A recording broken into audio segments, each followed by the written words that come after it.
Ya está. Buenas tardes, pues tenemos con nosotras y con nosotros a Jorge Chamorro, que es ingeniero y especialista en depuración y desalación. Ha realizado un trabajo en su momento sobre los 5 pasos para conocer el correcto funcionamiento de la SEDAR y nos va a estar hablando a lo largo de unos 40 minutos, 45 aproximadamente, sobre este tema. Y bueno, pues una vez hayamos terminado la charla, daremos paso a una serie de cuestiones para quien tenga preguntas y en su momento, cuando Jorge termine, pues vais pidiendo palabra por el chat, si os parece, o vais levantando la mano para ir solicitando las preguntas. Así que gracias a todas y a todos por participar y Jorge, pues cuando quieras. Hola, buenas tardes a todos, bienvenidos, muchas gracias por la invitación que me ha hecho Ecologistas. Vamos a ver, la charla yo he partido de, primero, deciros por qué los análisis que se hacen del agua de salida de las plantas no sirven para mucho. Segundo, lo que he hecho es una presentación de cómo analizar el conocimiento básico de una depuradora en 5 pasos. Y por último, un poco responder a las preguntas que dejé en el blog cuando hice la presentación de vuestro trabajo en IAGUA. Entonces, vamos a ver si soy capaz de pasar página, porque esto no sé por qué no pasa página. Ahora.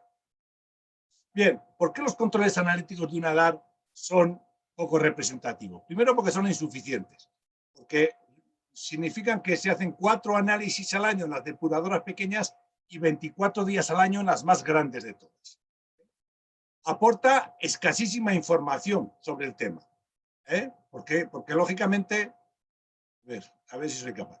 Aporta escasa información, porque faltan los caudales y las cargas contaminantes de entrada. Entonces, significa que la información es muy parca. Y son sensibles a numerosos factores. Pues mira, a ver si la muestra es simple o compuesta, el día de la toma de muestras y el número de muestras que se han hecho al año. Hay muchos depuradores que, como tienen que presentar 4 análisis al año, pues a lo mejor hacen 8 o 10 y presentan los 4 mejores. Con lo cual están de alguna forma enmascarando sus resultados. En los controles analíticos de una DAR en la que vosotros hicisteis y que vosotros analizasteis, pues había numerosas plantas con salidas de agua de DBO por debajo de 10 ppm e incluso con medias mensuales de 2 ppm. Medias mensuales de 2 ppm es una barbaridad. Las plantas no obtienen estos rendimientos. Además, un análisis de DBO en valores de 10, 2 ppm, pues ya lo veis, el margen de error es bastante grande. Luego, de repente, algunas medias mensuales se disparaban por encima de 80 ppm. Es decir, en teoría, los operadores deberían de analizar su agua todos los días y hacer medias. No es posible que una planta un día, un mes, esté trabajando con 10 ppm de salida y a la semana y al mes siguiente esté con 80 ppm, salvo que evidentemente sea una planta de temporada y que haya habido pues un momento determinado algo que lo ha marcado. Es decir, yo siempre pongo el ejemplo de Buñol. La depuradora de Buñol no va a estar dimensionada para el día de la tomatina y por lo tanto es posible que el mes de la tomatina algo se desequilibre, pero la media mensual no tendría, sería la media diaria la que se cambiaría. Hay plantas donde la entrada de agua bruta ya cumple o casi la autorización de vertido, sobre todo en el norte y en muchas zonas del Mediterráneo, donde las infiltraciones por infiltración marina están a la orden del día. Lo que es un hecho cierto es que los datos analíticos que se manejan para evaluar la calidad de las aguas de las depuradoras ni son fiables ni reflejan la realidad del funcionamiento de la planta ni de los procesos. Entonces, yo aquí voy a explicar un poco el artículo que escribí y lo voy a sintetizar a ver si soy capaz de hacerme entender. Inicialmente hay un aspecto importante. La información que facilita el operador responsable de la gestión es un buen indicador de la calidad de la operación de una DAR. Si es escasa, entonces ya sabemos que la gestión es mala, o que lo oculta a propósito, pero yo no me creo la mala fe de los operadores. Lo que creo es que, lógicamente, no tienen medios. Por lo tanto, si la información que ella te transmiten es escasa o inconsistente, ya tenemos un primer indicador de que la gestión es muy deficiente. Si los datos facilitados son mensuales e incluyen solamente las caudales y cargas contaminantes y la calidad del vertido, difícilmente se puede evaluar la operación. Datos analíticos y caudales, que son muy manipulables. Si ya aporta información sobre consumos eléctricos y producciones de fangos, difícilmente podremos controlar si no aportan esta información. Aunque si aporta esta información y la misma es mensual, el control que se lleva de la operación es manifiestamente mejorable. No cabe duda que un control diario de la operación con datos recogidos y señalizados es la mejor manera de llevar una planta. Aunque luego se analicen por ciclos de semana, porque no va a estar el jefe de planta analizando la planta todos los días. Lo normal es que lo haga de semana en semana para ver cómo efectúa. Yo creo que ese es el tamaño medio. Datos a disponer para evaluar una planta. Fijaros, los caudales de entrada. Eso es importante. Las características del agua bruta en DBO y sólidos en suspensión. ¿Por qué pido estos datos? ¿Por qué estos son más fiables que los de la salida? Porque por la entrada a nadie le multan, pero por los de la salida sí les multan. Luego, cuando a ti te dan los datos del agua bruta DBO5 y sólidos de suspensión, no hay ninguna reparación, no hay ninguna traba que tenga el operador, decir, bueno, estos datos los puedo dar, no hay ningún problema. Mientras que los de la salida sí, porque como tienen unos límites, dice, yo tengo que dar a aquellos que cumplen con esto. Luego está la producción de materia seca. Mirad, mi planteamiento desde hace muchos años es que una depuradora es una fábrica de fangos, que como consecuencia de producir fangos se limpian las aguas residuales. Por lo tanto, la producción de materia seca es un aspecto muy importante. Otro aspecto importante es la producción de biogás, si la planta tiene digestión anaerobia, que esas son para las grandes depuradoras. ¿Por qué? Porque la producción de gas me indica muy bien cómo funciona la línea de fangos. Así como la producción de materia seca me dice cómo funciona la línea de agua, la producción de biogás en una planta con tratamiento anaerobio me dice cómo funciona la línea de fangos. Luego el consumo de energía también es importante. Eso es un dato que además no se puede manipular porque eso viene en facturas. Y luego hay otro que es la producción de energía propia, que nos va a decir si la producción de biogás que se declara, porque muchas veces las producciones de biogás que se declaran son estimadas, entre ellos, pues si son más realistas o no. Obsérvese que no se necesitan las analíticas de salida para hacer un análisis básico de la depuradora. Primer aviso, importante. No se puede asumir que los datos recogidos en la información facilitada sean reales. No digo que haya mala fe en su entrega, sino que es probable que los medios de obtenerlas no sean fiables. Es decir, los análisis de laboratorio tienen un margen de fiabilidad, los caudalímetros, en teoría, habría que calibrarlos cada año, y yo creo que no hay pocas depuradoras que calibran los aparatos porque tendrían que ir allí in situ y hacer unas mediciones. Por lo tanto, eso es más difícil de evaluar. Los valores de agua bruta de entrada, por norma general, incluyen muchas veces los escurridos de la depuradora. Es decir, cuando se mide el caudal en la planta, se están incorporando ya los escurridos de la línea de fangos. Es decir, en los espesamientos, en la deshidratación, hay unos escurridos que acabecen. Con lo cual, son menos fiables que los volúmenes de agua depurada que se vierten al río. Lo que se vierte al río realmente lo es. Por eso hay una digamos, discusión sobre cómo se debiera de cobrar o de evaluar una depuradora. ¿Por el caudal de entrada que se mide en el caudalímetro de entrada o por el caudal de salida? Yo creo que es por el caudal de salida. La pena es que las depuradoras cada vez tienen caudalímetros electromagnéticos o caudalímetros ultrasónicos que se han ido imponiendo. Y claro, la calibración de esos caudalímetros es muy difícil. ¿Sabéis cuál es el mejor caudalímetro? Un Parsa. ¿Por qué? Porque es un aparato que funciona por hidráulica y tiene un sensor y ahí te dice perfectamente, y tú, el que va a hacer la inspección, puede ver con la altura de la mina de agua si el caudal realmente que está registrando es el verdadero. Los únicos caudalímetros que no necesitan calibración son los Parsa, que son los que han desaparecido de todas las depuradoras. Luego, los datos analíticos de las aguas residuales, ya digo, son muy sensibles a cómo se ha hecho la muestra, si es la muestra puntual o compuesta, dónde está el punto de toma y quién la toma, y cómo se transporta y conserva. Entonces, yo digo que además la DBO suele ser un análisis que su propia ejecución, de tardar 5 días y tal, pues digamos que es mucho más engorroso para el laboratorio. Lo bueno sería que cada planta tuviera muy bien caracterizada su agua y sus relaciones DQO-DBO5, de tal forma que los análisis de la DQO y los sólidos en suspensión nos darían muchísima mayor información que los de la DBO. Pero bueno, y además son más fáciles de ejecutar. Pero bueno, esas son ideas en principio. Segundo, los valores teóricos calculados por las fórmulas que yo propongo en este sitio son solo teóricos. O sea, esto no es la Biblia.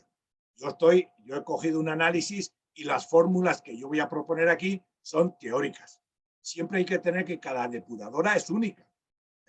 Y los datos teóricos son valores guía que nos dan información importante de la edad y nos permiten disponer de valores de referencia. Pero no significa que, mira, cada depuradora es única y no puede haber un traje a medida. Por lo tanto, las fórmulas mías son un cajón para medir, pero es un cajón, no es un metro exacto. Es decir, lo que salga no hay que llevarlo a los límites. Digamos que da una primera información. Ya digo que me permitáis una analogía. Los valores teóricos y la comparativa con esto nos permite ver la parte visible del iceberg. Nos permite ver la parte visible, que es un 10% del iceberg, como sabréis todos. Entonces, el otro 90% hay que meterse en profundidades y ya requiere una mayor información. Pero desde luego, con esta fórmula te da, y estos pasos te da cierta información sobre cómo funciona esa estación de prueba. Y, insisto, el método de los 5 pasos debe ser una herramienta para la mejora continua. No se puede llegar a una depuradora, meter esto y, en base a eso, catalogar la operación de la depuradora. No, esto requiere que periódicamente, cada 6 meses, cada un año, pues se realice la misma operación con el mismo patrón. De todas formas, así verá si se mejora la gestión o no se mejora la gestión. Es decir, el método que yo propongo es un método de mejora continua para que el operador vaya mejorando y para que todos vayamos viendo si la operación sigue mejorando. Cuarto aviso. Cada vez que se aplica la regla, pues son datos fríos, y extraer conclusiones basadas en la experiencia y en datos históricos es muchísimo mejor. Y recordar siempre una máxima importante. El jefe de una planta es el que más sabe de la depuradora. Y la misión el objeto de esta misión que yo digo es ayudar fundamentalmente al jefe de planta a reivindicar las medidas que hay que adoptar para optimizar la gestión de la misma y que posiblemente él las haya estado reivindicando a sus superiores y nadie le haya hecho caso. O sea, no se trata de demonizar al jefe de planta, que es el único, y yo solo lo digo claramente porque yo lo he sido, que realmente le importa la planta. Al resto, a la empresa, le importa el beneficio. A la administración, que la DBO y los sólidos en suspensión de salida cumplan. Pero el único que realmente se preocupa de la planta y todos los días tiene que bregar con ella es el jefe de planta. O sea, que no crucifiquemos al jefe de planta, que es el más inocente de todos los que están. Por norma general, estoy generalizando. La gente... Bien, 5 pasos necesarios para conocer la punta del iceberg. No hay que olvidar que luego hay que profundizar y hay que conocer el mantenimiento y la conservación, la seguridad y la salud, el medio ambiente y especialmente los costes en los que incurren los responsables de la gobernanza, que condicionan muy directamente las acciones que se ejecutan en la gestión. Si tú, como ayuntamiento, como comunidad, dices que para tu depuradora le vas a dedicar X dinero al mantenimiento, no hay empresa que se gaste más de ese dinero. Luego, por lo tanto, se condiciona mucho todo el tema. Espera un momento. Entonces, perdonad esta interrupción de las nietas. Entonces, todo esto que estoy diciendo también hay que entender que muchas veces luego hay que profundizar en el mantenimiento y la conservación. de la planta, que muchas veces está condicionado, ya digo, por la propia administración o por los propios responsables de la gobernanza. No. Bien, producción de materia seca. Un aspecto importante, no sé si me salta algo. Ahí está. Bien, la producción de materia seca.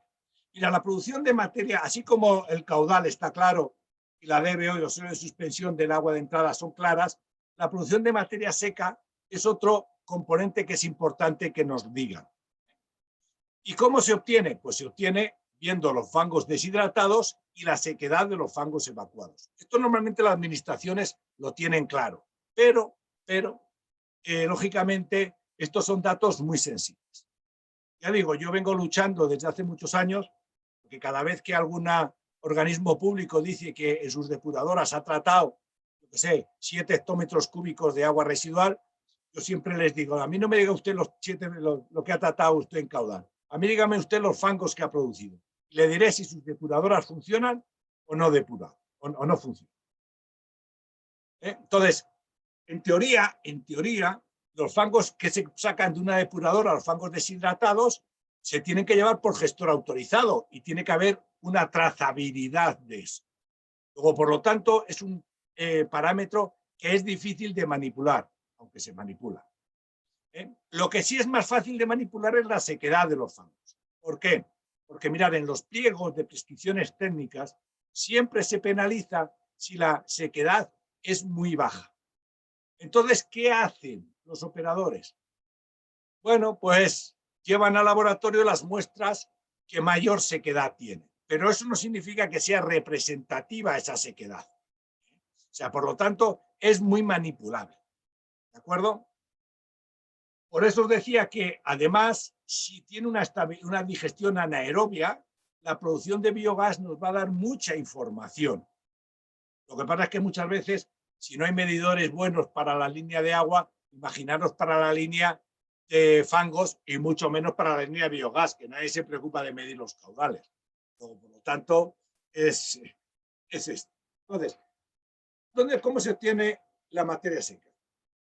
Son el volumen de los pesos por la sequedad de los fangos evacuados. Entonces, ya digo que la penalización por la sequedad hacen que la fiabilidad de este dato se ponga como mínimo en cuarentena. Bien, en aquellas depuradoras que establecen por fangos, ya he dicho, por vía anaerobia, es importante el biogás y también la producción de energía.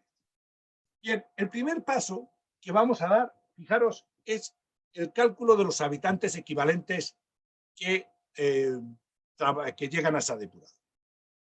¿Cómo se calculan los habitantes equivalentes? Los habitantes equivalentes se calculan multiplicando el caudal diario por la DBO5 de entrada y dividiéndolo por 60 gramos por DBO por habitante equivalente.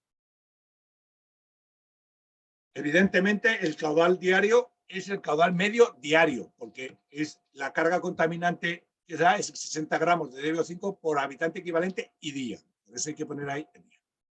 Y la DBO, la concentración de DBO del agua.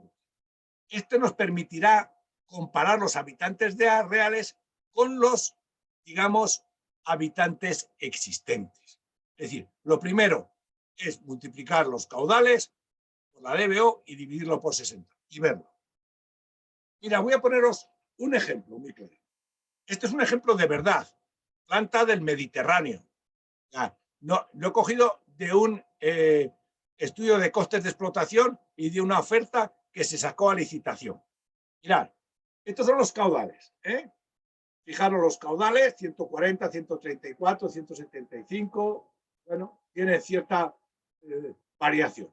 Pero la DBO, fijaros, hay meses que hay hasta 308 en agosto, con un alto caudal. Bien, vamos a aplicar la fórmula. Fijaros, al aplicar la fórmula, como siempre, perdón, lo que veíamos antes eran los caudales mensuales. Yo para lo primero que he hecho ha sido poner los caudales diarios. El caudal de enero lo he dividido por 31, el de febrero por 28 y aquí lo tengo. Y luego he cogido la DBO. Y en función he multiplicado 4.528 por 210 y lo he dividido por 60. Y me salen los habitantes equivalentes, 15.840. Y así lo he hecho para todos los meses. Y me he ido al censo de ese pueblo. Fijaros, el censo me dice que en ese pueblo viven 26.486 personas. Pues el censo es estable durante todo el mundo. Fijaros lo que pasa, trabajemos y fijémonos en las variaciones. Fíjate, aquí hay un porcentaje que es significativo. Cuando tú entras en una planta y te calculan los habitantes equivalentes y no llega al 64%, algo está ahí mal planteado, algo está ahí que no tiene mucho sentido. Esta es una planta de Levante, pero que es una planta de interior. Por lo tanto, no hay mucha variación, digamos, en los habitantes. No es como Denia, que por ejemplo, en verano se pone hasta arriba y en invierno baja. O Benidorm. Bueno, Benidorm ya casi todo el año últimamente. Los 2 últimos años. O sea, que quiero decirte que era una planta del interior y que además tenía poca industria. Fijaros, vamos a irnos a la gráfica. Estos son los habitantes censados. Los habitantes equivalentes tienen que ser siempre los habitantes mayores que los habitantes censados. ¿Por qué? Porque los habitantes equivalentes incluyen la contaminación debida a la industria o a la agricultura. Entonces, observar que aquí aparentemente todos los meses, salvo el mes de agosto, aquí hay algo raro. Aquí hay algo raro en los datos de partida. ¿Cómo podríamos averiguar esta situación? Adelantarnos un poco más, pidiendo los caudales de abastecimiento. Porque con los caudales de abastecimiento se puede ver qué porcentaje de los caudales que se han facturado han llegado a la depuradora. Claro, esa información muchas veces tampoco ni siquiera el jefe de planta tiene acceso a ella. Entonces, como veis, aquí hay algo que llama poderosamente la atención. O sea, esto ya nos indica que los datos estos de caudales y de DBO no son coherentes. Yo, como las empresas cobran por caudales, me tengo que creer lo de los caudales, pero ya insisto, si yo tuviera que hacer una auditoría, me iría a la empresa municipal de aguas y le diría, oiga, dígame usted la facturación que ha hecho por meses y la compararía con este. Insisto, puede que después de hacer todo eso, la realidad es que estos habitantes de este pueblo tengan una media de contaminación más baja que la europea.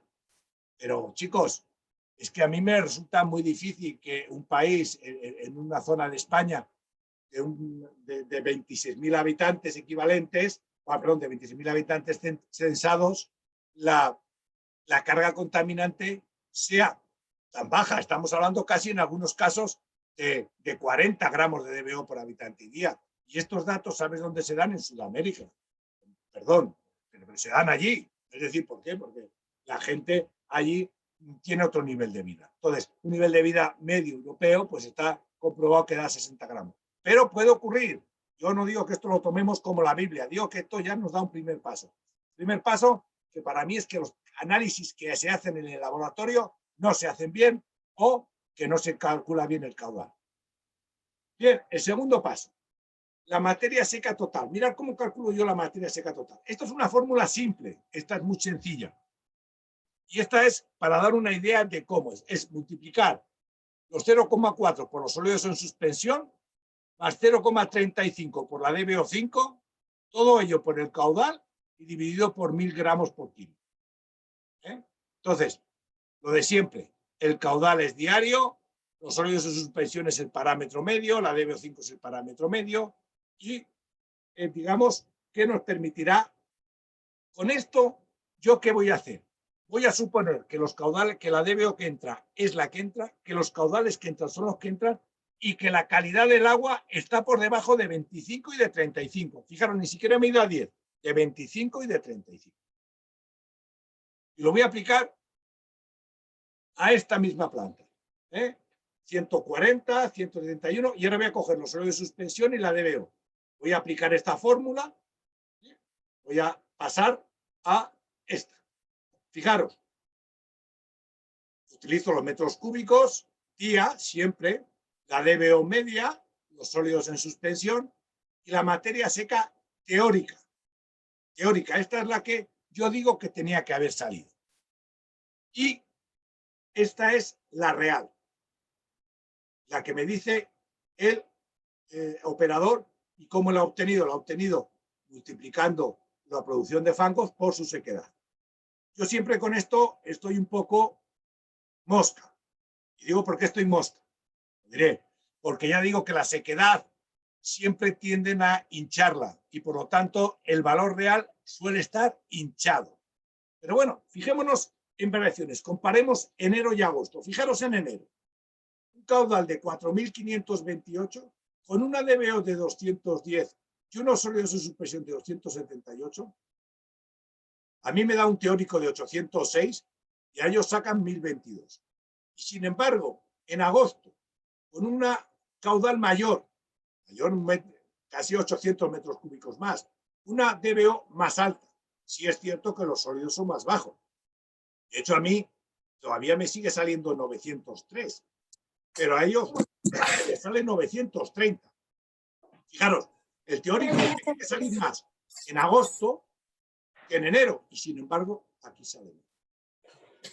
Y no digamos nada de si tú vas comparando, fijaros, octubre, pues lo mismo, hay disparidad. Entonces, ¿esto qué significa? Que hay, digamos, aspectos que no son razonables. Mirad, aquí además se nota, fijaros, aquí, que este es el valor, estos dicen que es el real, este de aquí arriba, que es el real, el negro, fijaros que el teórico va por aquí abajo, baja.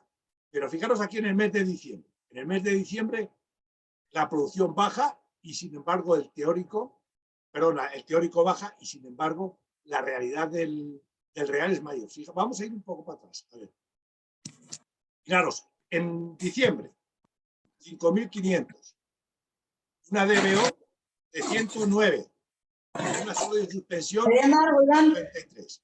Significa que la producción de fango serían 527. Y dan 980. Eso, lógicamente, no tiene mucho sentido. Porque estos datos de aquí son datos de referencia. Y, hombre, sería razonable que, como en algunos casos, que se vieran. Pero aquí hay algo que es extraño. Entonces, ahí habría que profundizar. Esto no es muy coherente en estos casos. Eso es así. Esto es fácil de sacar. Ya te digo que esta fórmula se saca con el caudal, los sólidos de suspensión de entrada y la DBO. Se compara con la producción real. Mirad, otro ejemplo. Bueno, perdón, no, el mismo ejemplo. Entonces, yo ahora lo que voy a hacer es al revés. Voy a partir de los habitantes del censo. Fijaros. Y he cogido, los habitantes del censo y me he cogido la materia seca teórica que yo tendría que sacar. Entonces son 1.174, menos agosto, que como me salían más habitantes equivalentes, pues yo he considerado los habitantes equivalentes que me salían de la zona. Y fijaros, la media, la teoría es siempre 1.174 kilos, en función de los habitantes equivalentes, y sin embargo la producción real es esta. Fijaros, ya la diferencia se ha cambiado al revés. La producción teórica tenía que ser una media de 1.177 y en realidad ha salido de 850. Insisto, con datos de sequedad que posiblemente estén al alta, con lo cual estos valores serán. Entonces, digamos que aquí hay algo que deberíamos de puntuar. ¿Por qué? Porque debían de haber sacado, pues eso, 1.177 con los habitantes reales y han sacado 853. Entonces, y estoy hablando de obtener rendimientos en la DBO de sólido de suspensión de 25-35. Si ya me voy a valores de 10 o de 15, como muchas veces dicen ellos en su analítica, pues imaginaros cómo va a estar. O sea que aquí da sensación de que ya esto empieza a flojear. Fijaros la diferencia que hay entre la materia seca considerando la teórica de los habitantes reales del censo, los 28.000, salvo agosto, que lo hemos puesto un poco más por encima, y la real. Entonces, digamos que ya, esa depuradora no funciona tan bien, por mucha analítica de DBO que ya haya salido. Vamos a ver, esta es otra fórmula para calcular la producción del biogás teórico. Yo aquí no me quiero perder mucho porque esto es en depuradoras muy singulares que tienen digestión anaerobia. Pero ya veis que es otra fórmula mucho más sencilla, también sencilla. Es el biogás que producen sería 0,18 por los suelos de suspensión de entrada, por 0,19 por la DBO de entrada, por el caudal medio por 1 y dividido por 1. Es una fórmula esta sencilla de aplicar y de entender. Esto, como entenderéis, estos números 0,18 y 0,19 salen de unos cálculos teóricos que son mucho más, digamos, revisados. Pero, insisto, la fórmula teórica, la producción de biogás teórico, es simplemente un valor de referencia. No es la Biblia, es un valor de referencia que nos va a permitir que los datos que nos dé el operador, ver si realmente los están bien o están mal. Mirad, este es otro ejemplo, también de una planta real. Fijaros, en esta planta, además de controlar el caudal de primarios y de biológicos, también se controla el biológico y la entrada y la salida. Aquí tenemos los kilovatios de red que han consumido en red y la que han consumido en generada. Esta es una planta grande de Madrid que, fijaros la ventaja que tiene la estabilización anaerobia. Fijaros que de generada, que casi es autosuficiente la planta.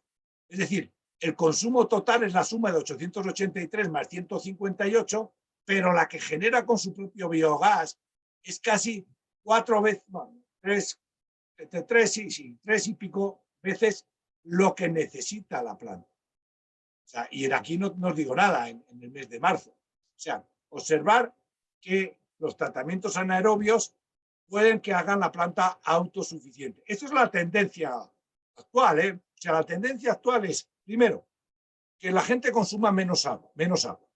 Como consecuencia de consumir menos agua, la concentración de la DBO aumenta. Por lo tanto, el consumo de energía en la planta, al tener que mover menos agua, pero más concentrada de carga contaminante, resulta que obtienes una fuente de energía y puedes hacer que las plantas que no eliminen nutrientes puedan llegar a ser autosuficientes. Claro, es decir, hay plantas que sin eliminar nutrientes, con la estabilización anaerobia, pueden llegar a ser autosuficientes. Fijaros, esta es la producción de biogás que dice el operador que ha tenido. Bueno, pues vamos a calcularla nosotros. Primero calculamos los habitantes equivalentes. He hecho lo mismo para esto. He calculado los mismos habitantes equivalentes. Fijaros, en este caso, en algunos sitios se va apareciendo, pero al final hay un 99,55. Lo que no es de recibo, es que haya estas variaciones en los meses. Es decir, que en el mes de agosto haya 311.000 y en el mes de octubre haya 524.000. Esto indica que estos análisis y estos caudales hay que cogérselos con reservas. Bueno, ahí está. Al final la media es un 99,55, no lo podemos creer.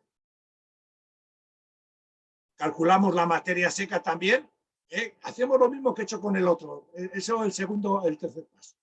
Y aquí vemos cómo la materia seca, aquí se parece mucho, perdón. Aquí la materia seca y la materia seca que se ha sacado y la teórica se parecen mucho, pero aún así hay meses singulares. Fijaros en el mes de noviembre y en el mes de enero. En el mes de noviembre, lo teórico serían 23.000, ya han sacado 21.000. Y en enero hubieran sido 18.000, ya han sacado 24.000.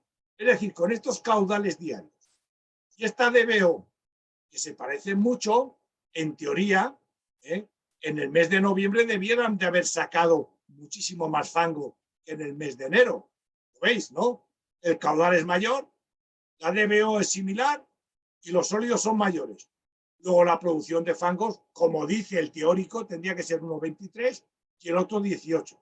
Sin embargo, en la planta dicen que no, que han producido 21 en noviembre y 24 en enero. No es muy consistente. No es muy consistente. Entonces, bueno, la media anual sí. Entonces, bueno, siempre hay algunas cosas que se llevan de un mes a otro, pero bueno, tampoco, fijaros que en el mes de febrero de 17.000 han bajado a 14.000. Cuando el teórico en enero y febrero debían haber sido el mismo caudal.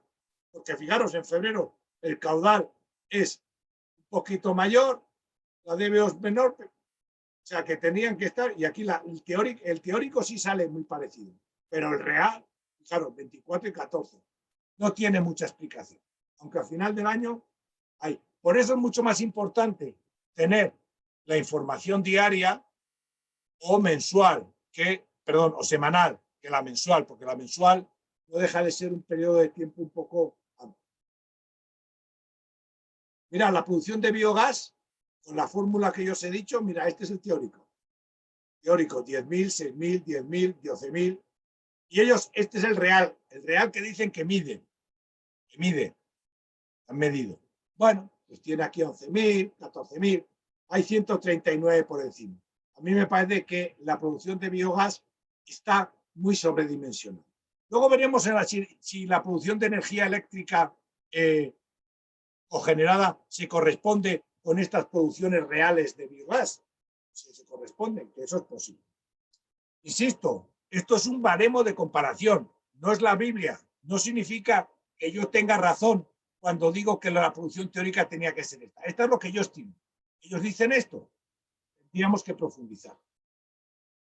¿Veis? El biogás. El biogás teórico está muy por debajo del real. Bueno, vamos. Eso veremos a ver si se corresponde con la cogeneración de energía. Que es el cuarto paso. Bueno, esto sí es calcular el consumo de la energía teórica. En este caso, a mí no me quedó más remedio que irme a esta fórmula. Ya sé que es un poco coñazo, ya sé que es larga, ya sé que además la tienes que meter en una hoja de Excel para calcularla. Pero era la única forma que me valía para todas las depuradoras. Es decir, cuando una cosa vale para todas las depuradoras, ya tendréis que saber que su afinidad, que su, digamos, objetivo o su fiabilidad es relativamente baja. Es relativamente baja. De hecho, ya lo veis, que para edades de menos de 60.000 habitantes, de 600 habitantes equivalentes, el resultado de la fórmula anterior hay que multiplicarlo por 2. Y entre 600 y 1.600 hay que multiplicarlo por 1,5. Porque no se puede, el consumo de energía depende del caudal, que ya veis que está aquí, y de los habitantes equivalentes. Claro, yo he hecho una, digamos, primera aproximación. Con esto, insisto en todo lo que vengo diciendo a lo largo de la charla. Tiene que ser unos valores de referencia. No significan que sean los exactos. Solamente comparativa al comparar mes con mes y sobre todo si este trabajo lo hacemos un año y al año siguiente volvemos a comparar, ya obtendremos al cabo de 6 meses. La ideal es que se haga cada 3 meses. Como eso cuesta dinero, pues yo propongo que se haga cada año. Nos irá dando mayor información. Se trata de ir recopilando información año a año. Mira, el cuarto paso, el ejemplo. Fijaros aquí en la planta primera, la primera planta que era una planta del Mediterráneo. A mí me salen unos kilovatios teóricos de 1947, 2069, 2387, en función del caudal y los habitantes equivalentes. Y fíjate lo que les dicen ellos. Tienen 2191, 2186, 2476. Digamos que están dentro de lo razonable, 90 a 110. Aunque cuadran los datos medios, hay variaciones mensuales incoherentes. Fijaros, comparemos enero con septiembre. Enero, que tiene 4.528 metros cúbicos, y tiene 15.000 habitantes equivalentes según los datos analíticos, consume 2.191. Y septiembre, que tiene el caudal mayor, menor habitantes equivalentes, fijaros, se dispara a 2.700. En mi caso teórico sería muy similar. Comparemos abril con junio. Con julio. Abril, 5.200, 19.000 habitantes. Julio, 5.300, 18.000 habitantes. En teoría, están muy parejos. Este tiene más caudal y este tiene más habitantes equivalentes. Por lo tanto, pero fijaros qué diferencia. 2.400, 3.062. Esto no es coherente. Esto no es coherente. ¿Por qué? Porque el consumo de una planta depende de qué? Del caudal, porque hay una parte importante hidráulica, y depende de la carga contaminante. Esos son los dos aspectos que yo, como veis, están en mi fórmula. El caudal y los habitantes equivalentes. Por lo tanto, aquí lo que me dices es clarísimo. Si yo en junio tengo, en abril tengo 5.220 metros cúbicos y 19.000 habitantes y tengo 2.700 y en julio tengo 5.000 y 18.000, pues lógicamente el tema es diferente. ¿Vale? Entonces, eso hay que mirar. Vamos a ver la planta grande, la que hemos dicho. Fijaros, aquí están los consumos teóricos que me saldrían a mí y los consumos reales. Ellos han consumido aparentemente menos de lo que pueden. Bueno, puede ser que no tenga bombeo de agua bruta, puede ser, o sea, entrando dentro de entre el 180, 120, hay que analizar la planta en sí. Estos teóricos es una planta teórica. O sea, la planta es diferente. Yo aquí no tendría muchos problemas, pero vamos a ver cómo es. No habría grandes diferencias porque no veo que haya muchas en un aspecto lleno. Bien, pero fijaros, acordaros de lo del biogás. Pues mira, ahora voy a ver qué energía eléctrica sacaría yo con mi biogás. Y fijaros, este es el valor que yo tengo. Esta fórmula es muy sencilla. Son 2,5 kilovatios hora por la producción de biogás. Entonces, eso voy a comparar ahora la producción teórica de uno y la producción teórica de otro. Vamos allá. Fijaros. Estos son los datos que yo tenía con el biogás. Esto os refresco los datos. Esto es de red y esto es lo que genera la planta. Y estos son los datos que yo tengo al comparar. Con el biogás teórico, que son 10.000, el mío y el real salen estos. Fijaros que ellos dicen que salen 139. Sin embargo, los kilovatios teóricos que este biogás teórico produciría, tendría una media de 25.000. Ellos han sacado una media de 29.000. Entonces, ¿qué ocurre? Que efectivamente esta planta está produciendo más biogás que el teórico. Eso sí es cierto. ¿A qué se debe? Pues bueno, puede ser caudalímetro del biogás, limitación de los equipos de cogeneración o que en algunos casos se está haciendo codigestión. Eso también es muy posible en estos casos. Entonces, para terminar, insisto, esto de los 5 pasos es la punta del iceberg y hay que tomárselo con cierta medida. Y lo importante no es un análisis puntual, sino lo importante es un análisis temporal a lo largo del tiempo. Bien, y ahora para terminar, voy a seguir con las preguntas que me hice en mi blog, que hice en el blog y que en algunos casos me habéis pedido que las aclare. ¿Es coherente los caudales de agua residual que proceso en la edad con el caudal de agua potable facturado en las aglomeraciones en las que da servicio? Mirad, el agua facturada normalmente es el agua consumida. Y eso, las compañías de agua lo tienen al milímetro. Joder, es su fuente de ingresos. Luego saben perfectamente lo que han facturado. Entonces, si las redes de agua residual, si las redes de saneamiento estuvieran bien, el agua que llega a la depuradora tenía que ser el 80% del agua facturada. Por eso es importante conocer el agua facturada. Imagínate en una ciudad donde el agua facturada son 100 y a tu depuradora le llega a 50. Pues una de dos. La red de saneamiento está hecho un queso gruyere, porque ha perdido el 50%. O imagínate que llega a 120. Pues aquí hay dos opciones.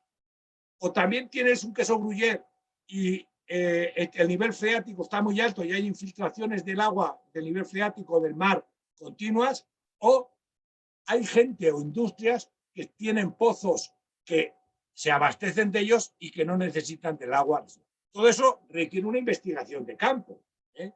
Pero un aspecto importante es cogerte el agua facturada, que eso todas las compañías que suministran lo tienen, y otra el caudal de la depuradora, de entrada o de salir. Me da lo mismo, y compararlo. Si hay un 80%, de maravilla. Si está entre el 80 y el 70, bueno, es aceptable. Y por debajo de 70 o por mayores de 90, es inaceptable. La red es una red de Gruyère. Por eso me hacía esa pregunta. La siguiente pregunta. ¿Es coherente los caudales y la DBO de entrada que tengo con respecto a los habitantes reales y la industria que da servicio a la edad? Para eso vale el primer paso que os he dicho. Multiplico los caudales por la DBO y lo divido por 60 y obtengo los habitantes equivalentes. Los habitantes equivalentes siempre tienen que ser mayores que los habitantes de derecho y de hecho. Los habitantes de derecho son los que están censados y los habitantes de hecho son los reales. Es decir, por ejemplo, Denia puede tener unos habitantes de derecho de 60.000 que están censados, pero en agosto tiene unos habitantes de hecho que son 180.000. Entonces, es muy normal que los habitantes equivalentes que me salgan en la depuradora de Denia en diciembre no sean los mismos que me salen en agosto. Saldrán 3 veces más. Por eso es importante comprar. Pero para eso sirve el primer paso que hemos dado. ¿Es coherente los caudales de entrada de la DBO y solo de suspensión con la producción de materia seca? Ese es otro cálculo. Podéis utilizar el segundo paso que yo he dado o un cálculo rápido es el que yo te digo. Mira, cada habitante equivalente produce entre 40 y 45 gramos de sólidos en suspensión de lodos al final, por habitante equivalente. ¿De acuerdo? Entonces, fijaros, eso es así de sencillo.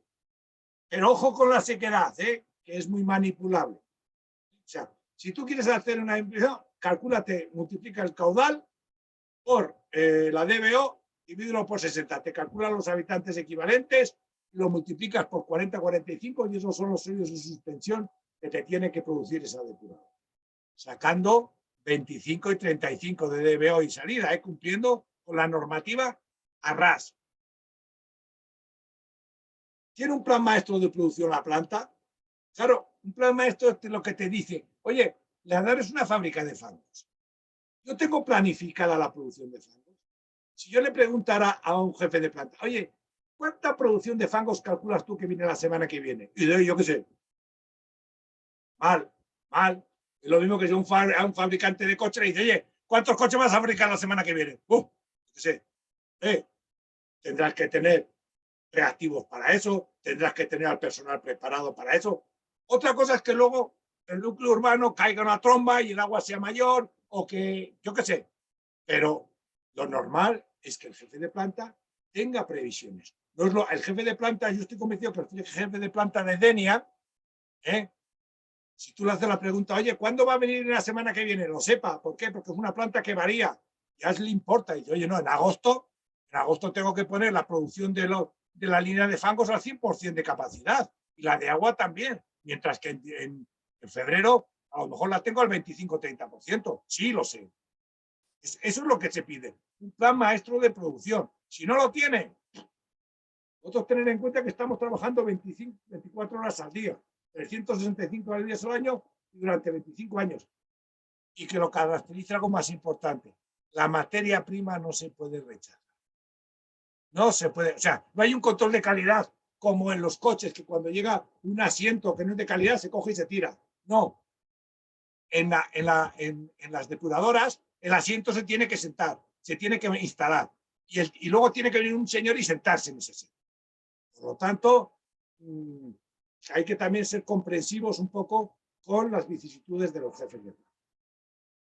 Que además la materia prima tampoco se puede almacenar. No puedes llegar a un vertido tóxico y decir, no, a ver, lo voy a tirar, lo voy a almacenar aquí. No hay capacidad de almacenamiento.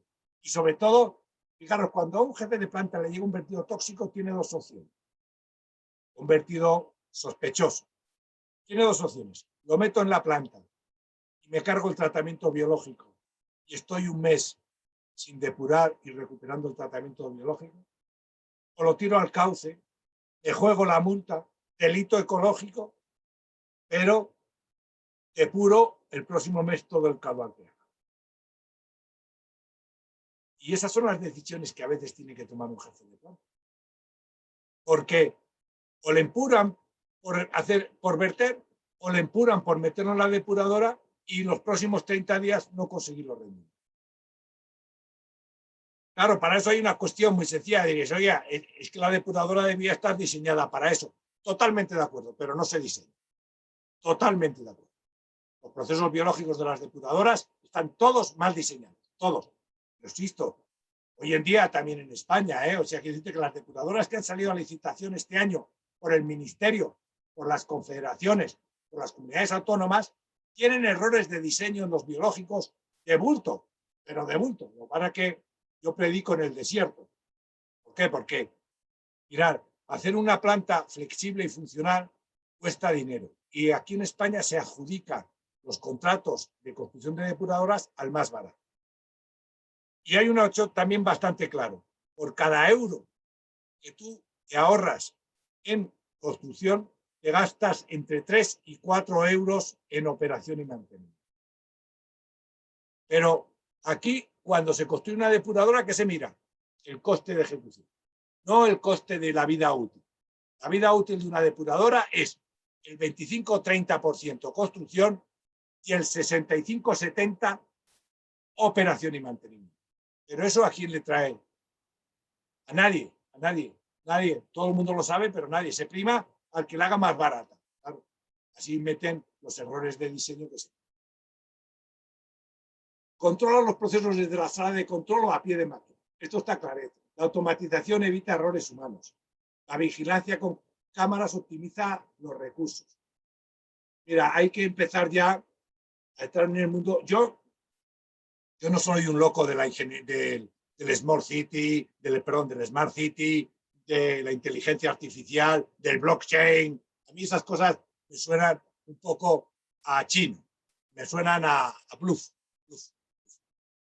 Pero entiendo que hay que controlar los procesos del tío paseando por allí a tener unas cámaras, unos sensores. Yo creo que hay que empezar ya. Claro, ¿eso qué pasa? Eso cuesta dinero. A ver quién es el guapo que dota una planta. En España hay pocas plantas que tengan cámaras de televisión.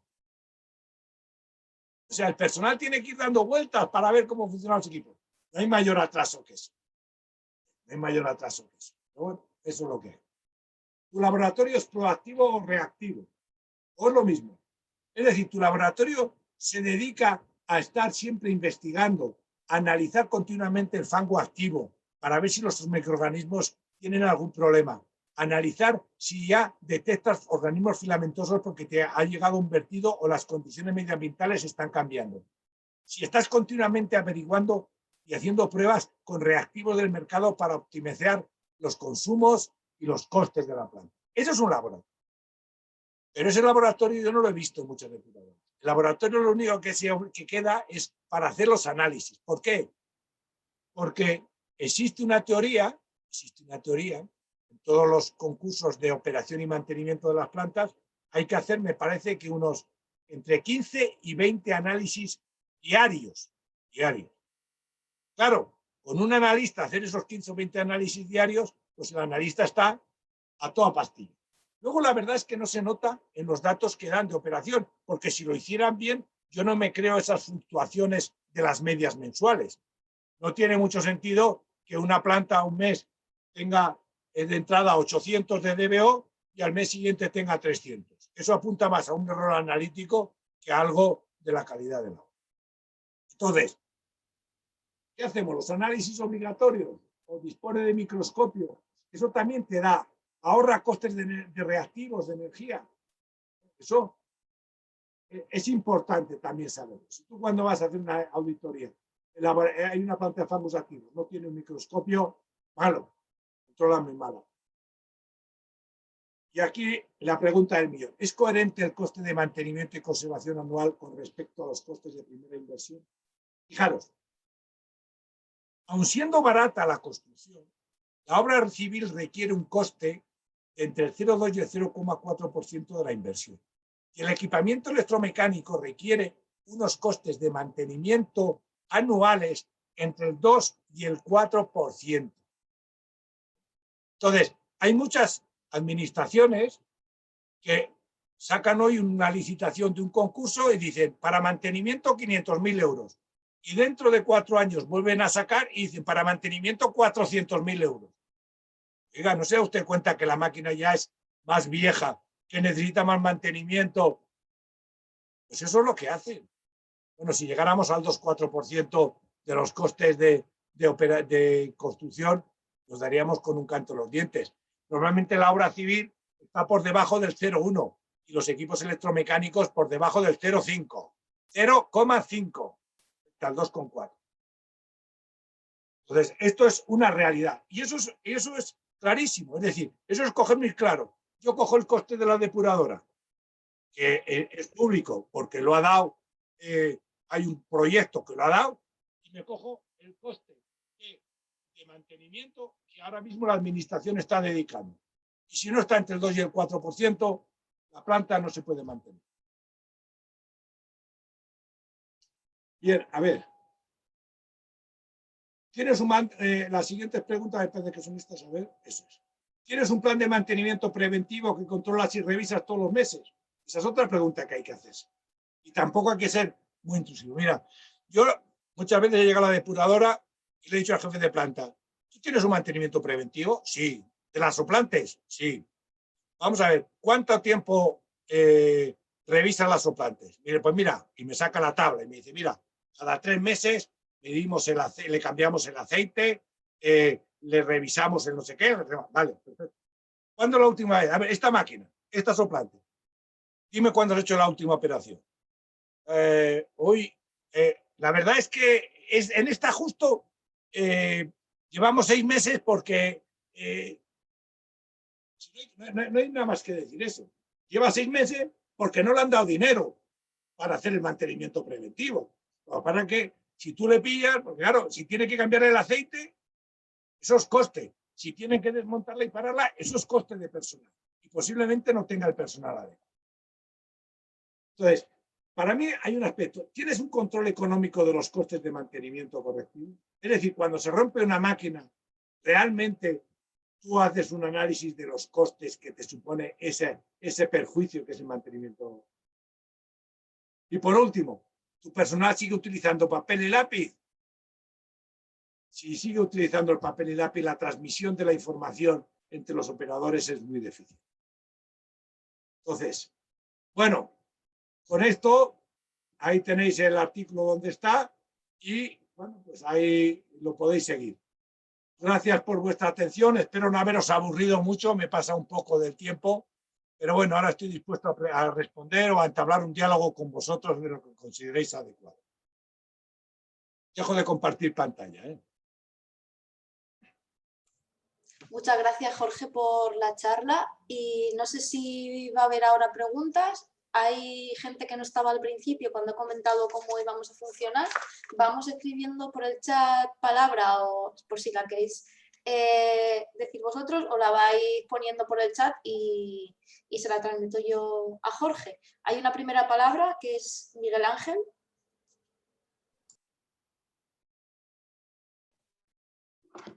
Hola, buenas tardes. ¿Qué tal? Lo primero, agradecer la charla muy interesante y útil. Yo quería preguntarte por, bueno, la principal salida que tienen los lodos de depuración de aguas residuales es la aplicación en suelos agrícolas, ¿no? Como enmienda orgánica.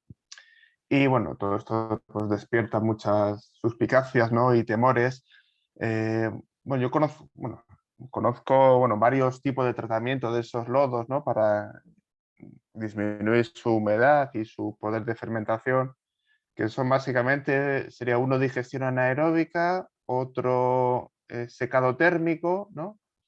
Un tercero que sería ventilación prolongada y un Sí, cuarto que es el compostaje, ¿no? sí. Yo quería preguntarte, bueno, aparte si hay alguno más de eso, ¿cuál es la tendencia actual en España? ¿Cuáles son los métodos más extendidos? ¿Cuáles son las tendencias futuras, ¿no? Y bueno, también un poquito que nos digas tu opinión de cuáles son Bueno, los pros y los contras de cada uno de esos tratamientos vamos a ver. encaminados hacia la Vamos a ver. aplicación en suelos. Gracias. La aireación prolongada, el secado térmico y son, digamos, costosos. Ujú, Tiene unos costes de operación. Claro. La digestión anaerobia es menos costosa, porque además obtienes ujú. biogás. ¿Eh? Sí. Y del compostaje conjunto con restos de poda también es bueno.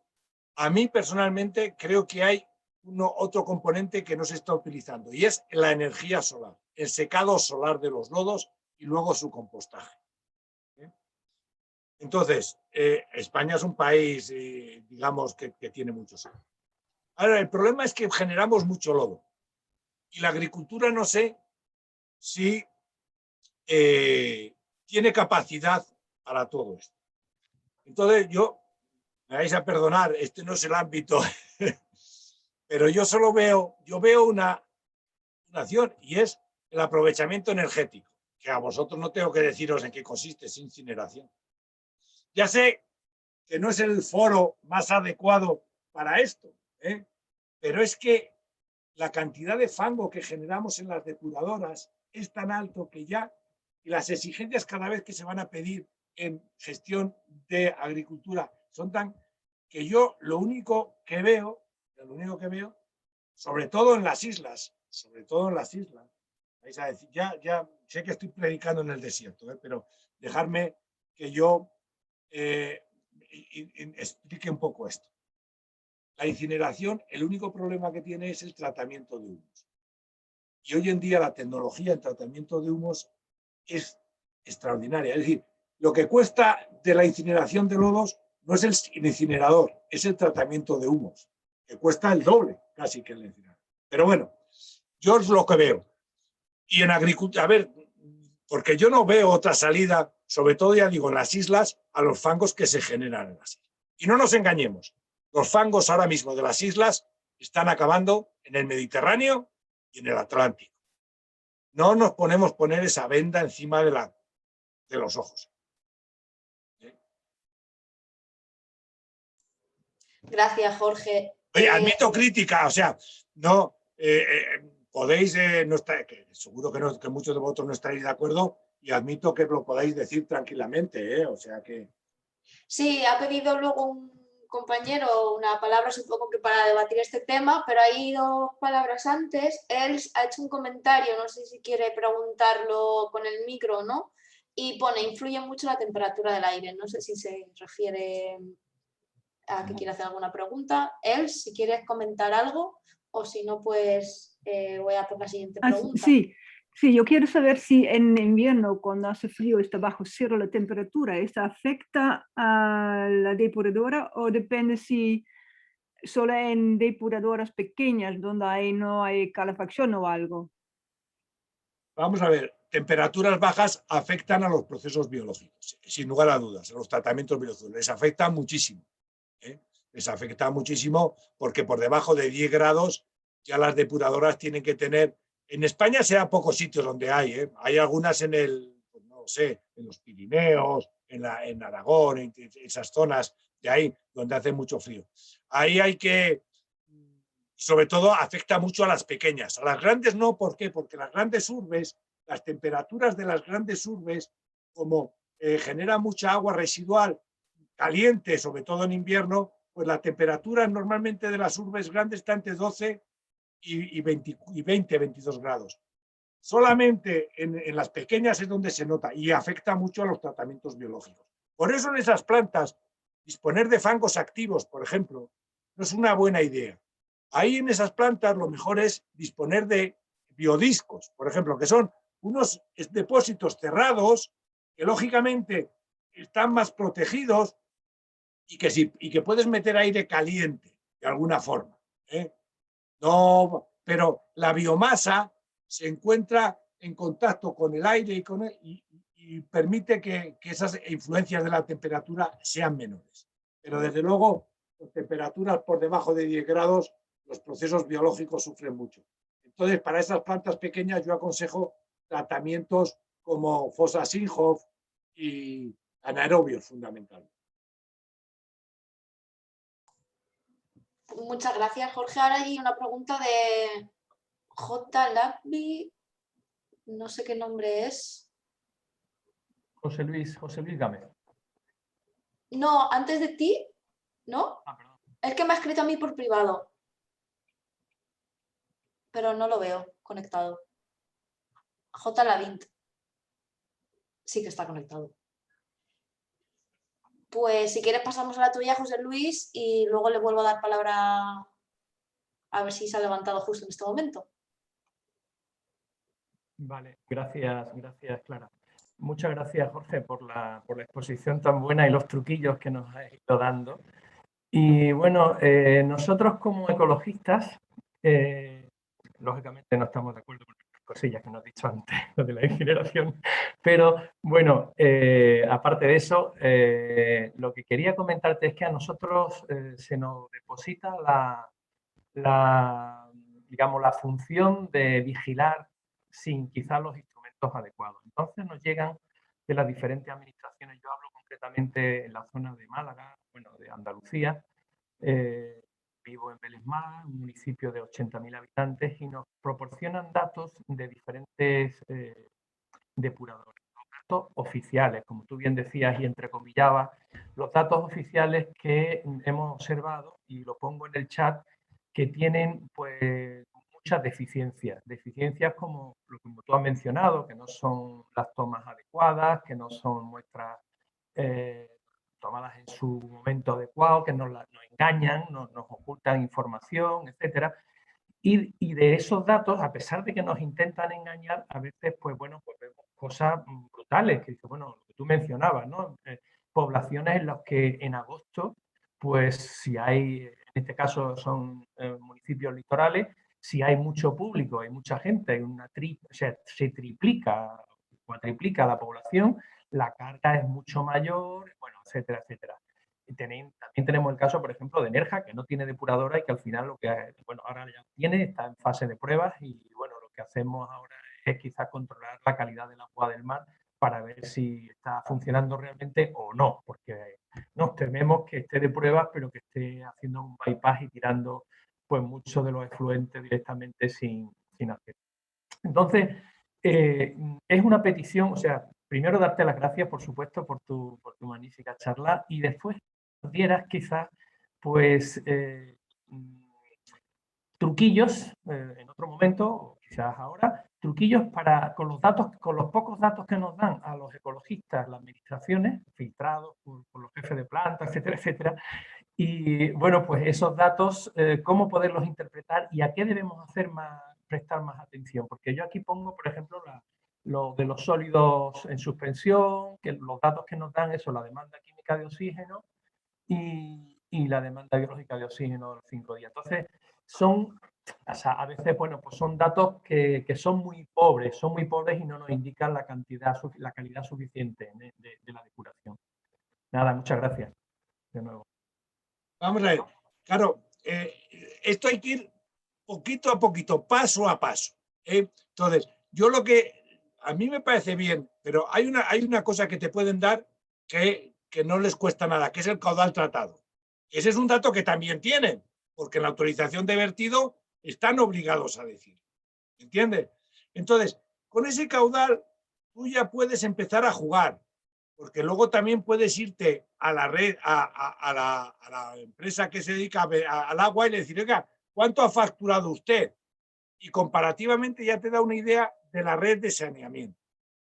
Y luego, con los habitantes reales que solo tienes en el censo, digamos, en el Instituto Nacional de Estadística, te dices, hombre, con estos habitantes equivalentes, o con estos habitantes reales, ¿cuánto fango?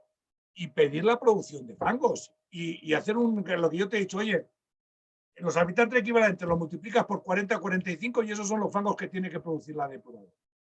Porque además la producción de fangos de la depuradora, en teoría, es un dato que lo tiene que gestionar un gestor autorizado. Si no lo tienen, pues ya sabes, no depuran. O sea, una depuradora que no produce fangos es una depuradora que no funciona.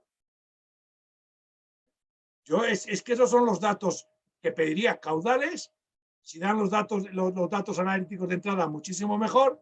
Y luego la producción de fangos. Eso es lo que hay que ir pidiendo poco a poco. Porque esos lo tienen seguro. Gracias, Jorge. José Luis, no sé si tienes el trabajo que hizo Jorge sobre este tema. Sí que lo tienes, te iba a decir, o si no, si quieres, escríbeme un correo y te lo mando. O sea, que por ahí también, bueno, pues nos da pista de por dónde poder empezar y, bueno, pues a nivel, si quieres, de organización, lo podemos hablar en otro momento para hacer una petición conjunta, ahora ya con todas estas aportaciones que también nos está haciendo Jorge. No sé si está J. Lavín, que está con el micro silenciado, que tenía aquí una pregunta. Y bueno, si no la leo yo, así ya voy dando pie a las siguientes preguntas para no alargarnos mucho. La leo y dice Jorge, ¿hay alguna administración en España, Europa, que certifique contra los lodos producidos en lugar de contra el caudal tratado? No, ninguna. Yo además lo he dicho muchas veces, tampoco me hace nadie me hace caso. Digo, a los operadores, en lugar de pagarles un canon fijo, que hay que pagarle un canon fijo porque los trabajadores son fijos y hay que pagarles, ya eso está claro, y paga con un canon variable. Pero en lugar de pagar por el canon variable, por el metro cúbico de agua depurada, yo siempre he propuesto que debían de pagar por los kilos de sólidos en suspensión producidos. ¿Me explico? Es decir, yo te pago en función del fango que tú retiras, no del caudal que tú dices que tratas. Porque ese caudal que tú dices que tratas, no sé si está bien tratado o mal tratado. Pero cuando tú sacas el fango, yo sí te puedo... Y además, es mucho más fácil controlar el fango, porque solo tienes que hacer un análisis de sequedad. Mientras que para la calidad tienes que medir la DBO, los sólidos, con la sequedad del fango y el control de gestor autorizado, que yo creo que aquí en España somos serios, ya tienes el control de la y le pagas en función de la tonelada producida, no de los metros cúbicos de agua depurada. Gracias, Jorge. Disculpa porque he leído tarde que me ha escrito por privado que no le funcionaba el micro, lo que pasa que como voy en orden de las preguntas y tenía él otra pregunta, o ella, no sé quién es que como solo pone J, la otra pregunta es si en España hay alguna administración que exija algún tipo de auditoría externa en la SEDAR que licitan. Bueno, yo iba a decir ninguna, pero no voy a...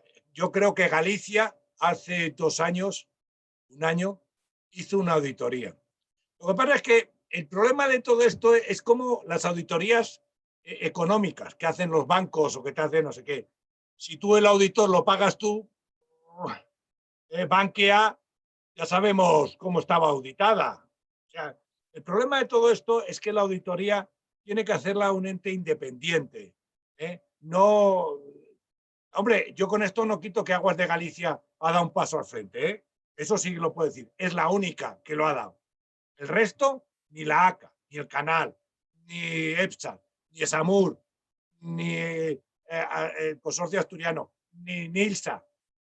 No, al menos a mí no me consta, porque si no ya lo hubieran sacado a colación. Es que, a ver si me entiendes, es que una auditoría bien hecha va a poner a colorados a muchos, a muchos.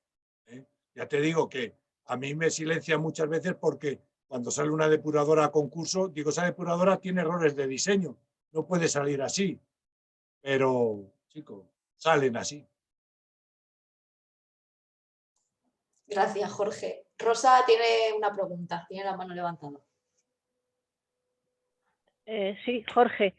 Bueno, gracias por la charla. Y mira, quería preguntarte una duda de lo que estabas diciendo últimamente sobre los fangos, que parece que es tan importante, ¿no?, tener los datos. En Melilla, los fangos de la depuradora se llevan todos a la incineradora. Entonces, nosotros podríamos preguntar, y si es así me dices que sí, o sería otra la pregunta, para ver de verdad los fangos que se producen, podríamos preguntar a la incineradora cuántos lodos le están llegando y cuál es la sequedad de esos lodos, o la sequedad se la tenemos que preguntar a la depuradora. No, vamos a ver, la incineradora tiene que tener esos datos seguro, porque en función de la sequedad que le llegue, le puede costar más incinerarlos o no. Mira, los lodos de una depuradora son autocombustibles a partir del 25% de sequedad. Es decir, la incineradora se gastaría 0 euros si la sequedad está por encima de 25. Entonces, la incineradora seguro que te va a decir, salvo que tenga órdenes en contra, cuál es la realidad de los fangos que le llegan. Porque estoy seguro que la incineradora, cuando llega algo a la depuradora, lo primero que hace es hacer un análisis de la sequedad de esos fangos. Entonces, eso, y como gestor autorizado, yo creo que esos datos tienen que estar a la orden del día. Gracias. Pues ahora tenía yo una pregunta, lo que pasa es que me estaba esperando, no he pedido palabra por el chat, pero bueno, ahora he aprovechado que no había nadie. Y bueno, tengo varias preguntas, si quieres te las voy diciendo y ya me vas respondiendo así de manera muy rápida para no alargar mucho esto. Muy bien. Has comentado que, bueno, los datos en sí, pues que no son fiables, ¿no? Y bueno, ahí entran en juego muchos factores y está claro que tampoco vamos a pensar en la mala fe, porque No. bueno, pues yo tampoco soy de las que piensa que siempre haya mala fe, pero sí que está claro que hay un punto, ¿no?, de inflexión en el que hay un último o última responsable. Entonces, esto viene por dos partes, la parte material y la parte humana. ¿Cómo podríamos arreglar, por un lado, la óptima toma de datos, ¿no?, independientemente de que se diga que los sensores son caros en comparación con qué? Porque claro, si hablamos de lo que cuesta una instalación o lo que cuesta un emisario o el mantenimiento o su renovación, pues claro. O el impacto ambiental, que no se valora. Exactamente. Claro, si estamos hablando de que un sensor de estas características, que sé que hay comunidades autónomas que los están empezando a introducir como estudios pilotos, pues te puede costar 10.000 euros, vale, pues es caro, pero en comparación a la magnitud de lo que estamos hablando, no es tan caro. Pero por otro lado, a mí me preocupa que efectivamente haya una manipulación de datos. Esto ya ha salido también en algún foro interno de Ecologistas en Acción a la hora de ver los datos que nosotras recibimos para este informe. Entonces, si realmente hay una manipulación de datos, que a lo mejor no la hace el laboratorio, pero ¿a quién habría que señalar, no? Porque si también estamos hablando de que no se hacen auditorías, o sea, hay un vacío que es lo que realmente preocupa de todo esto. Claro, hay un vacío terrible, hay un vacío terrible. Mirad, ahora mismo la Comunidad de Andalucía ha sacado a licitación, me parece que 60 o 70 proyectos de depuradoras. Y en ellas hablan de, la mayoría de los casos, de depuradoras que se construyeron hace 20 años y que nunca han dado los resultados, pero que nunca han dado los resultados porque los tienen allí históricos. O sea, que con eso te quiero decir. Yo creo que cuando se hace una auditoría hay que tener cuidado con el jefe de planta. Mira, el jefe de planta es un hombre que está, digamos, en el punto de mira de todos. Entonces, al jefe de planta, cuando tú haces una auditoría, le tienes que decir, no, yo no vengo aquí, yo vengo a ver la realidad de la planta y de tu servicio. Y no voy a cargar contra ti, sino voy a tratar de poner de nivel de blanco sobre negro los problemas que tú tienes. Porque claro, si tú vas a una planta y dices, oye, aquí hay insuficiente aire, esto es una mierda, usted no lo ha... Pero claro, te vas a ver la soplante y le dices, oye, ¿esta soplante cuántos años tiene? Te dirá el tío, pues 20. Y dices, joder, ¿no te la han cambiado? Eso es lo que hay que decirle. Lo he pedido muchas veces y no me la han cambiado. Pues claro, tú lo que tienes que decir es la soplante es la que está mal, no el jefe de planta que no quiere soplar, ¿entiendes? Eso por una parte. Y yo creo que hay que empezar a exigir cosas. Y lo que hay que empezar a exigir es que haya un turbidímetro a la salida de todas las plantas. Un turbidímetro online, con una cámara enfocándole y que sea público. ¿De acuerdo? Y para eso luego está en la inteligencia artificial. Porque claro, si colocas un turbidímetro en todas las depuradoras de España y recibes toda esa información, o lo procesas con inteligencia artificial, o no hay forma. O si una persona lo hace, no. Es decir, un turbidímetro que diga, oiga, en cuanto la turbidez pase de 10, alarma. Ojo, que saldrían muchísimas alarmas en España, ¿eh? Entonces, luego iríamos ponderando. Es decir, no es lo mismo una alarma en la depuradora sur de Madrid, que trata 6 metros cúbicos por segundo, que una alarma en una depuradora de 200 o 300 habitantes. ¿Entiendes? O sea, eso hay que irlo. Pero yo, si estuviera en mi mano, diría, señores, en todas las plantas, un turbidímetro a la salida. Y exigir, evidentemente, que cada 2 o 3 meses se calibre el turbidímetro y se mantenga ese turbidímetro. Entonces, pero claro, todo eso es caro. Pero para mí, eso sería. Y que tuvieran una red pública y que tuviera acceso cualquier persona y que se viera con la cámara el turbidímetro. Así de claro.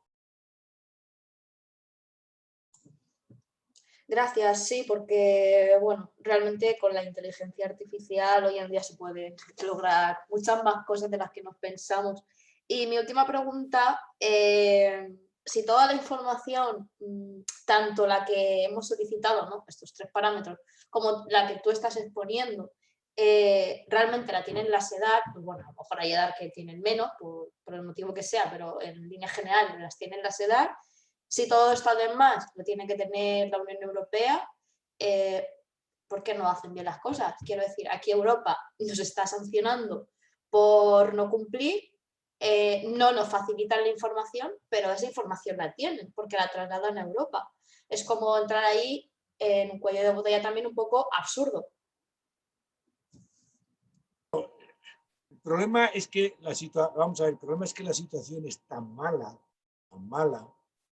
que todo el mundo lo sabe, porque hay una máxima que yo digo, construir no es depurar. Europa nos ha dado el dinero para construir y nos exige que las depuradoras al menos operen, funcionen. Claro, no les podemos engañar mucho, porque la realidad es la realidad. Nuestros ríos cada día están peor. Entonces, las cosas se pueden tapar, pero no se pueden tapar tanto. Lo que pasa es que a Europa le mandan la información mínima indispensable, porque si le mandaran realmente la realidad de la situación. Habéis hablado de la depuradora de Nerja. Nerja lleva sin depurar sus aguas residuales durante un montón de años. Yo no es que quiera ¿pero qué ha pasado? ¿Qué pasa? Y se para la obra y lo más grave, yo lo sé porque yo he estado involucrado en esa planta y os voy a decir una cosa. ¿Sabes lo que decía la alcaldesa de Nerja? No sé si ahora estará ya ella. Yo estoy hablando hace 2 años. ¿Y quién va a pagar la operación y el mantenimiento? Que ya no tiene presupuesto en sus... Eso es lo que decía. O sea, le estábamos haciendo entre todos los españoles una depuradora buena para Nerja, y Nerja, el ayuntamiento, no tenía los medios económicos para operarla en el futuro. Ni sabía qué iba a hacer con los fangos. Esa es otra. Entonces, ¿cómo estamos haciendo depuradoras a gente que luego se la entregamos? Y estoy hablando de Nerja. Evidentemente, yo, un municipio de 2.000 habitantes, que le plantas una planta y le dice al ayuntamiento, ahí la tiene y la pone en marcha y le consume de energía eléctrica lo que consume el ayuntamiento en un año, no me extraña que el ayuntamiento diga, mira, para la depuradora porque me está matando, no tengo dinero. Pero Nerja es un pueblo turístico y si te hablo de Nerja te hablo de Ibiza, te hablo de Santa Cruz de Tenerife. O sea que son plantas donde el coste del metro cúbico no está contemplado en ningún presupuesto. Entonces, ¿cómo se va a mantener? Pues muchas gracias, Jorge. Yo no sé si va a haber alguna última pregunta. Creo que no, porque ya no hay ninguna palabra ni ninguna mano levantada. Bueno, José Luis dice, ahora hay un alcalde en Nerja del PP, Alberto Armijo, en relación al comentario que has hecho de la antigua alcaldesa, que es lo que siempre decían en los vídeos, ¿no? Se iban tirando la pelota unos a otros. Claro, pero si es que además la tecnología que han puesto es una tecnología cara. Pero vamos a ver, no sé si lo... Mira, depurar aguas residuales en un pueblo, en Madrid, capital, cuesta entre 0,1 y 0,2 euros metro cúbico. Y un pueblecito de 2.000 habitantes le puede costar la broma entre 0,75 y 1,5 euros el metro cúbico. Eso no hay que nos soporte si no se comparten costes. ¿Entiendes? Pero sin embargo, y luego hay municipios que ni siquiera tienen el presupuesto. Yo espero que Nerja hayan espabilado, ¿entiendes? Porque si no, mal vamos. Carmen Tejero dice que en Aragón construyen depuradoras nivel Ferrari cuando no hay para mantenerlas. Que de dónde sale el dinero, ¿no? Pues claro, ese es el problema. Mira, yo ese chascarrillo del Ferrari me ha encantado porque lo utilizo yo mucho. Es como el alcalde que dice, oiga, voy a sacar un concurso para llevar a los ancianos de viaje. Y dicen, pues, y llega un tío y le dice, te ofrezco un Ferrari. Y dice, maravilloso. Me lo regala, porque como me lo regala la comunidad autónoma, el Ferrari. Y en cuanto llega el Ferrari, entre el seguro, la gasolina y no sé qué, al final, ¿cómo llevan a los estos? Les llevan con el Ferrari, pero tirado un burro. Eso es lo que pasa con las depuradoras, que al final te ponen una depuradora que consume un montón de energía, que tú no puedes mantener, y entonces yo digo, hagamos depuradoras que, joder, sean sostenibles, tratamientos anaerobios, tratamientos que no gasten mucha energía, que ocupen superficie, sí, pero ancha es Castilla en España. Eso es lo que yo digo que son errores de diseño y que no se quieren. Como la que construye es la comunidad autónoma o el Estado, entonces lo que quieren es plantas que no les den problemas teóricos, aireaciones prolongadas, que consumen entre 1 y 2 kilovatios por metro cúbico. Eso no hay quien lo soporte. No hay ayuntamiento que lo soporte. Ayuntamiento pequeño. Jorge, a mí una cosa que me llamó mucho la atención en el informe es que en el litoral, bueno, hablamos de que lo que es la línea de costa aproximadamente. En España, contando las islas, son unos 8.000 kilómetros.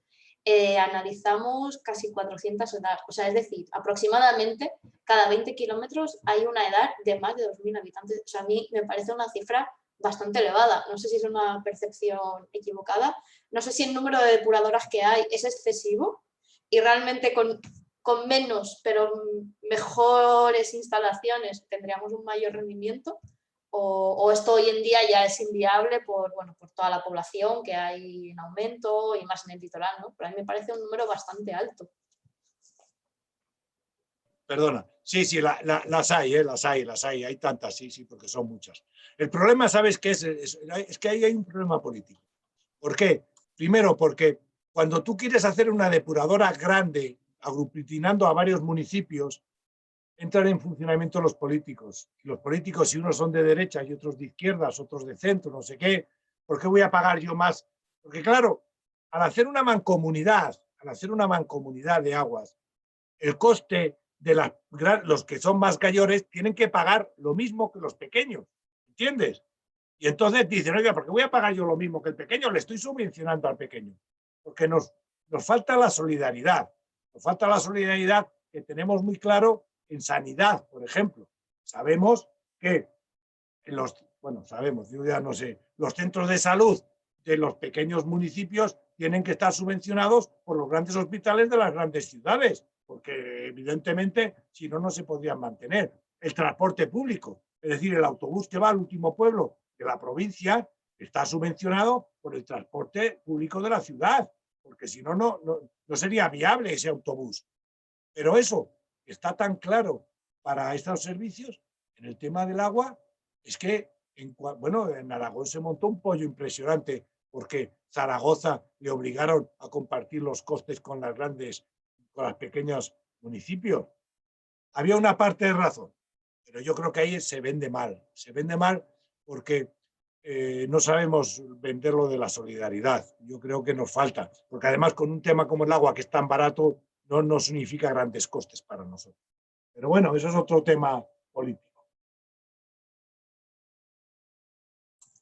Bueno, pues gracias. La verdad es que el tema no es un tema sencillo y sí que tiene demasiados vértices como para poder abordarlo en una reunión y en un informe. O sea que es un tema bastante complejo que requeriría mucho más esfuerzo y más a medio o largo plazo. Totalmente de acuerdo. Totalmente. Pues nada, Carmen solo comenta otra vez lo del Ferrari, ¿no? Y como No, pero es que te voy a decir una cosa. La depuradora de Favara es un ejemplo paradigmático. Es un ejemplo paradigmático. ¿Qué ocurre? Que ha puesto un proceso extensivo que funciona muy bien para determinados valores. Claro, si a ti te obligan a eliminar nitrógeno y fósforo, tienes que optimizar un poquito más esa planta. Pero entre un Ferrari que hace eso a precio de oro, una planta de tecnología como la que tiene Favara, mejorada en algunos puntos, sin grandes energías eléctricas y sobre todo, que para mí ahora es importante y por ahí tienen que ir los tiros, con placas solares o con molinos aeroregeneradores. Yo creo que ese es el camino para las pequeñas plantas, como la de Favara, pero mejorada. Les frena multas porque, claro, les están pidiendo cosas que los métodos, digamos, naturales, pues no llegan.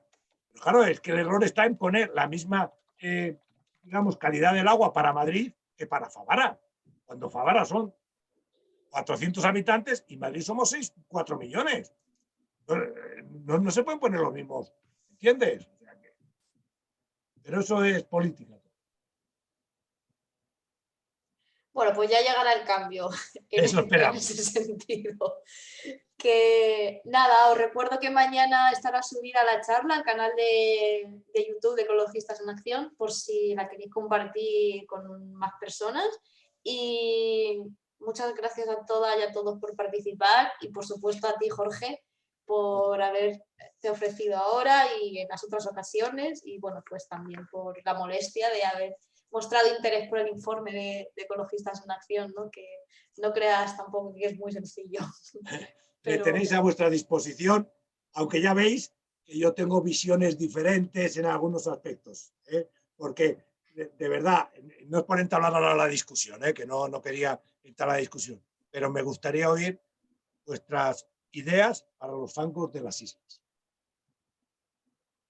Que las tendréis seguro y que serán buenas también, pero es decir, yo he puesto las mías, algún día tendríamos que hacerlo, Clara, si te parece. Sí, te iba a decir que igual hoy no era el momento, ¿no? Porque no, a lo mejor la gente que está conectada no está tan vinculada a este tema, pero bueno, claro, o sea, por supuesto. Sí, a mí me gustan estos temas, hablarlos.